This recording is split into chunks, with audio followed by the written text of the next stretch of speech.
Informasi lain, Saudara, pagar laut bukan hanya terjadi di wilayah Tangerang, kini terungkap pemasangan pagar laut juga terjadi di Desa Pedalaman, Kecamatan Tanara, Kabupaten Serang. Warga menduga pemasangan pagar laut dilakukan oleh warga luar Serang. Pemasangan pagar laut terjadi di perairan Kecamatan Tanara.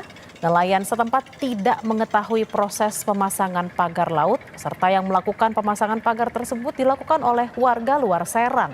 Dengan adanya pagar laut ini, nelayan merasa dirugikan karena harus memutar arah untuk masuk ke laut lepas.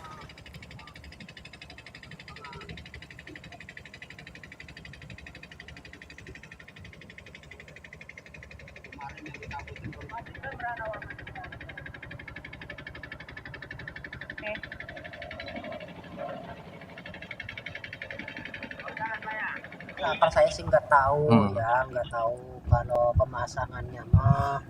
Cuman ya yang masang kan bukan orang sini.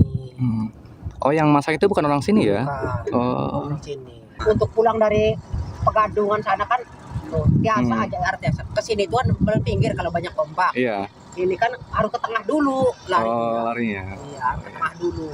Iya. Baru kita bisa masuk ke kali. Kan sementara pagar kan nggak bisa dilewatin perahu. Iya. Apalagi perahu orang aja lewat kan susah. Iya. Karena terlalu ini sempit. Sempit ya. Iya. Itu kalau setahu Bapak udah berapa lama tuh Pak pemasangan ini, Pak? Ada sekitaran 2 bulan. TNI Angkatan Laut bersama Kementerian Kelautan dan Perikanan serta Ditpol Airut Polda Metro Jaya melanjutkan pembongkaran pagar laut di Tangerang, Banten. Hingga kini, total pagar laut Tangerang yang sudah dibongkar sepanjang 18,7 km. Beberapa kendala dirasakan dalam operasi pencabutan pagar laut ini.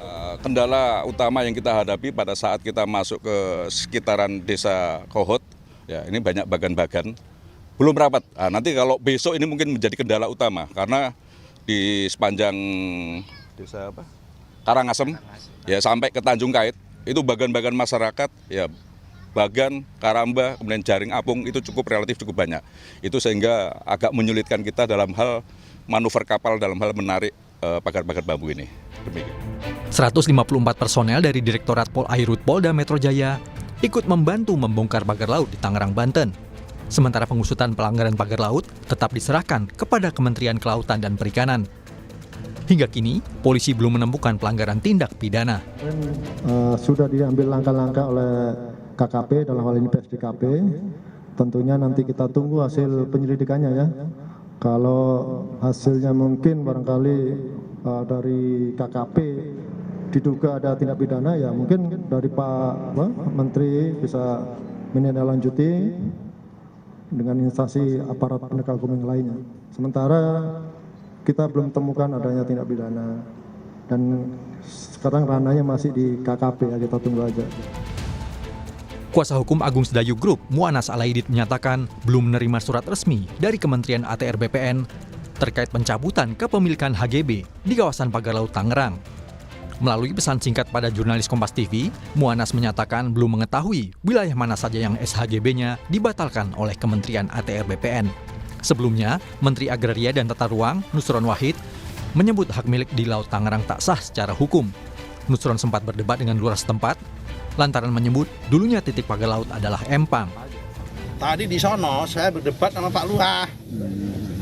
Pak Lurah ngotot bahwa itu dulunya empang. Karena udah nggak ada tanahnya, saya nggak mau debat soal masalah garis pantai apa nggak mau itu.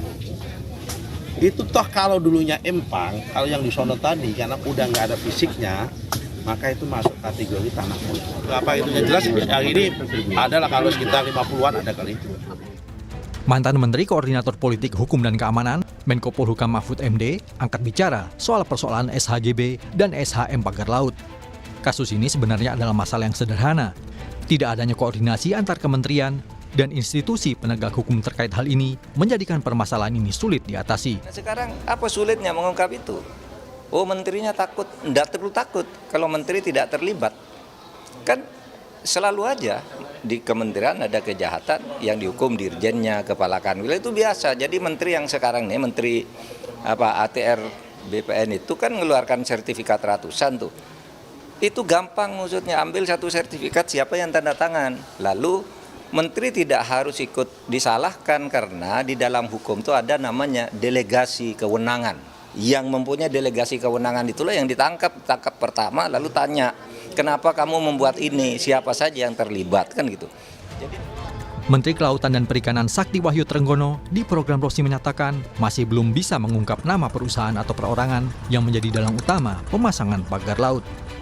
Ini pasti korporasi besar atau Bapak akan percaya bahwa ini kumpulan nelayan yang secara swadaya melakukannya? Ya, semua tentu akan kita periksa ya. Saya bukan berusaha untuk mengatakan wah pasti korporasi besar, pastinya. Doakan aja dalam waktu dekat ini kita bisa tahu siapa yang akhirnya menjadi terperiksa. Dan terus terang di wilayah kami kan hanya sampai di level itu tadi. Kita nggak akan bisa lari ke yang lain-lain. Tapi yang pasti di wilayah situ ada. Termasuk misalnya kita akan mempertanyakan perusahaan-perusahaan yang ada di situ, kita pasti tanya. Karena Kasus pagar laut ini harus segera dituntaskan hingga warga khususnya nelayan terdampak dapat kembali beraktivitas dengan normal. Begitu pula polisi harus segera menyelidiki kasus ini bila ditemukan adanya indikasi pelanggaran hukum. Tim Liputan Kompas TV.